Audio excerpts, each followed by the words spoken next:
Go! Init kasi po. Maraming salamat na nandito kayo. Ulit ko lang yung sinabi ko.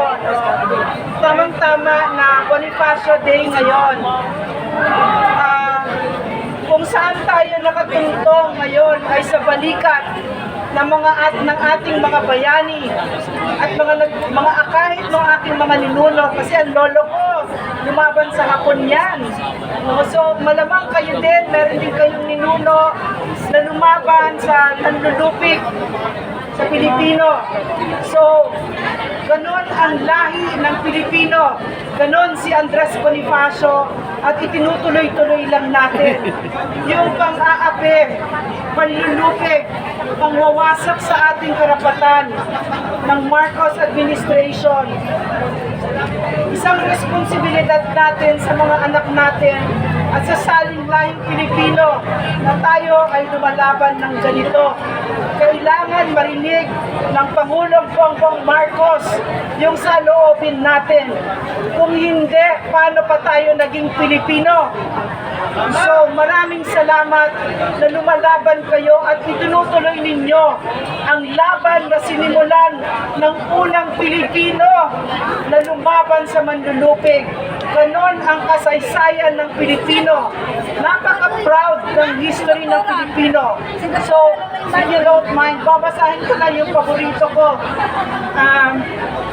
Ang nagsabi nito si Andres Bonifacio mismo. Okay. Ang sinabi niya, maiksi lang ito. Aling pag-ibig ba ang hihigit sa pagkadalisay at pagkadakila gaya ng pag-ibig sa tinubuang lupa? Aling pag-ibig ba? Wala na nga, wala. So mabuhay kayo at mabuhay ang Pilipinas. Mabuhay ang Ipanaw Sambayanan Party List! Ang ipantatapat natin sa mga kidnapper na mga teroristang MPA. Ipabuto natin ang Ipanaw Party List, a.k.a. kay Dr. Lorraine Badoy. Araw-arawin namin sila sa Kongreso. Yan! Kahit nga wala sa Kongreso, araw-arawin namin sila. Diba? Maraming salamat sa inyo.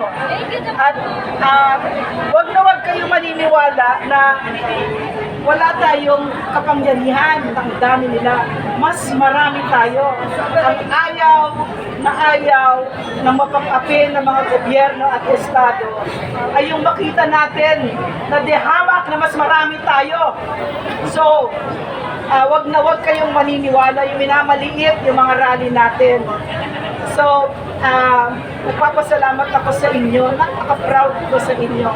At nagpapasalamat din ang ating mahal na Pangulong Duterte at ang Vice President in their behalf. And also, kahit yung mga kababayan natin na hindi pwedeng sumama ngayon dito. At sinabi nila sa akin, napakarami pakisabi, maraming salamat sa inyo at kasama ninyo tayo. Dapat lang talaga nagkakaisa tayo. So, thank you. Dr. Lorraine, reaction lang po. Ano po ang reaction ninyo? Sige po. Ano po ang reaction ninyo na yung programang LTF-ILCAC na pinangmunuan ni Tatay Digong noon, na ito po ay halos po ay mawala na po ang kapangyarihan ng mga salot ng mga impiing terorista, at kasama nga po kayo dyan bilang isang undersecretary. At ngayon po, it seems like parang kakampi na po sila ng pamahalang ito. Brother, hindi lang it seems like, talagang magkakampi na sila. Nakitang-kita naman natin, no? Nung hearing, napaka-prominente ng mga mukha ng mga aswang na CPP, LTO, NDF na yan. Mga operatiba nila na doon. Si Franz Castro ng Alliance of Communist Teachers, si Arlene Rosas ng Gabriela, si Raul Manuel ng Kabataan, kahit yung mga operatiba nilang iba katulad ni Cristina Conti ng NUPL, siya ang legal advisor ng ICC. So nakita natin napaka-prominente at kaibigan na kaibigan nila si Speaker Martin Romualdez na nagbibigay sa kanila ng napakaraming pondo. So nung panahon ni PRRD na pagdapa natin ng CPP-NPA-NDF, maraming salamat sa inyo. Hindi yun kaya ng task force ng isa. So ngayon, nakaka-recover sila at nakakabigay sila ng ayuda. Nag-vote buying din sila dahil sa bilyones na binigay ni Martin Romualdez at ni Bongbong Marcos. Yan ang malaking kataksilan ni Bongbong Marcos. Yes. Yes.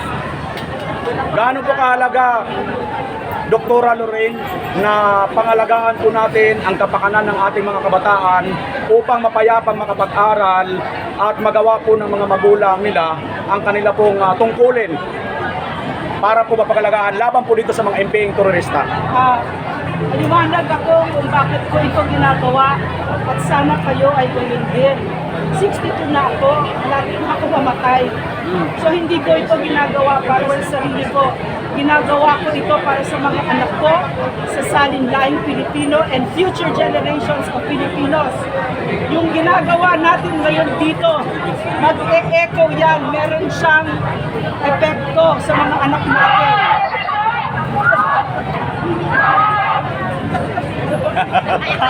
Matalastas! So, ano ba yung pinakamahalaga sa atin? Hindi ba mga anak natin? Tama. Mga apo natin? Salinlaing Pilipino. Wala pa nga akong apo, pero mahal na mahal ko na sila. Hindi ko makilala yung mga apo ninyo, pero mahal na mahal ko sila. No? Na ito yung kung bakit natin ginagawa, yung ginagawa natin para sa ating mga anak at sa salinlaing Pilipino. So yun. Lalo pa yung CPP-NPA-NDF. So, yeah. Yan, huli na lang po, panawagan po ninyo sa ating mga kababayan at ang ating pong mga katutubo na biktima po ni Franz Castro. Ayan, si Franz Castro, convicted criminal.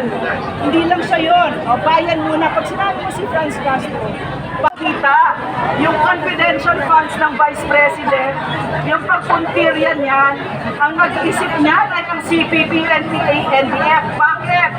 Kasi ang confidential funds na yan, kanila ba ginagamit? Eh di sa kanila, kaya nga napabagsak yung mga yan dahil CPP, NPA, NDF, ginamit ng ELCA, ng security forces, ang intel at confidential funds nila sa CPP, NPA, NDF. So pinupuntirya nila yan. Dalawang rason. Mapapabagsak nila ang isang vice president na ang track record ay kalaban ang CPP and NDF. Nung siya ay naging mayor ng Davao City, naging insurgency-free ang Davao City. At maliwanag siya, nakikita natin ngayon na, what's that? Tuloy lang! Ba't mo kayo? So nakikita natin no, na hanggang ngayon ang Vice President, maliwanag sinasabi niya, si Franz Castro ng bayan ng Alliance of Communist Teachers ay convicted child abuser. No? At siya ay CPP, NPA, NDF associated siya. So, yan yung kung bakit nila pinupuntirya. Kasi pag napuntirya nila ang confidential funds and for some reason ay biglang binigay natin yung informasyon na yan, ano ang pipigil sa kanila para sabihin sa AFP, sa PNP, sa NICA, sa TISA, yung confidential funds ninyo, saan ninyo ginagamit? Di ba? So, di ba nalaman ngayon ni Carol Aurelio na yung katabi pala niya ay asset ng gobyerno kasi may mga pangalan yan. So, ang pwede sabihin nun, ito yung kung bakit nila pinupuntirya ang confidential funds, kuntsabahan, at si Martin Romualdez at si Bongbong Marcos pumayag na maging kaalyansa nila itong teroristang organisasyon para meron silang attack dogs laban sa mga Duterte. Politika. Ma'am, another katanungan lang. Okay lang, ma'am? Okay. Ma'am, ano po yung komento sa sinabi po ni Bongbong Marcos na pinapatigil niya po yung proseso ng impeachment laban kay Vice President Sara? Bot-bot niya. Bot-bot niya? Hindi, Ang hirap kasi talaga, akala nila tanga tayo. Yun yung napakahirap, napakawalang respeto ng mga ito sa Pilipino. Si Martin Romualdez akala niya pwede tayong bilhin. Ang sinasabi niya dyan sa ayuda na yan, ayaw ko kayong bilhin. Di ba? Kahit na pera natin ang ginagamit. Itong mga ganyan, ito tulad si President, biggest drug ball daw. Akala nila tayo. Di ba? So napakarami niyang ganyan. Tapos itong impeachment daw, ay nilik daw. Paano maililik kasi taberna mismo? Tao niya yon, di ba? Hindi, tapos ano nangyari? After a few minutes, ang nag-file ng charges of impeachment ay si Teddy Casino, na isa pang urban operative na CPP, NPA, NDF, na kaibigan nila ngayon. So, ibig sabihin, ginaloko nila ang Pilipino. Pudol talaga. Final ma'am, medyo out of topic. Ano po yung komento nyo na binawasan po ng 51 billion ang budget para sa mga senior citizen at ipinasok po nila para sa ayuda? O po yung mga senior natin? Tumutugo ang puso ko dyan. Kasi nung panahon ni PRRD, kami noon ay iyak kami. Ang sinabi lang niya sa amin, dalawa lang. Huwag kayong mag-knockout sa Pilipino at magsilbi tayo ng maayos. Araw-araw na ginawa ng Diyos na nandun kami. Yun lang, gumigising kami para magsilbi sa Pilipino. Ito puro politika. Ito ano ba, pag nanakaw kahit sa pinakawalang wala sa lipunan, mga mahihirap, yung PhilHealth contributions natin, yung PDIC. Alam mo yung PDIC, Philippine Deposit Insurance Corporation, savings natin sa bangko, kinala 117 billion. Sinasabi ba nila kung saan dinala? Hindi. Yung gold reserves, 250 billion. Diba? Tuloy-tuloy. Hindi nila, wala silang sobra. Alam mo, ang Kongreso kasi talagang garapan yan. Pero ngayon hindi lang garapan, baboy. Napakababoy ng mga ito. Pinababoy tayo. Pinagbaboy tayo talaga. So maraming salamat na alam niyo yung binibigyan niyo tayo ng halap ng dignidad ang pagka-Pilipino natin. Ayan. Thank you, thank you. Thank you, Dr. Ren. Thank you. Madam Doktora, Loren, ala source lang, Gugiyog TV, la source mo lang. Maganda kasi na Bonifacio Day ngayon. Gusto ko nang ulitin talaga. Napakaganda kasi nung sinabi niya. Meron pa bang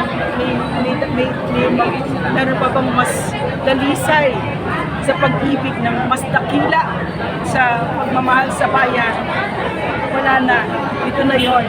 Alam ko yun kasi may mga tao akong mahal na ayokong mawalay sa akin.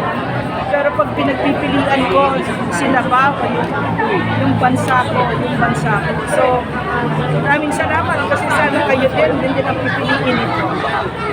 Maraming salamat, Doktora Loren. Thank you. Natin siya kalimutan si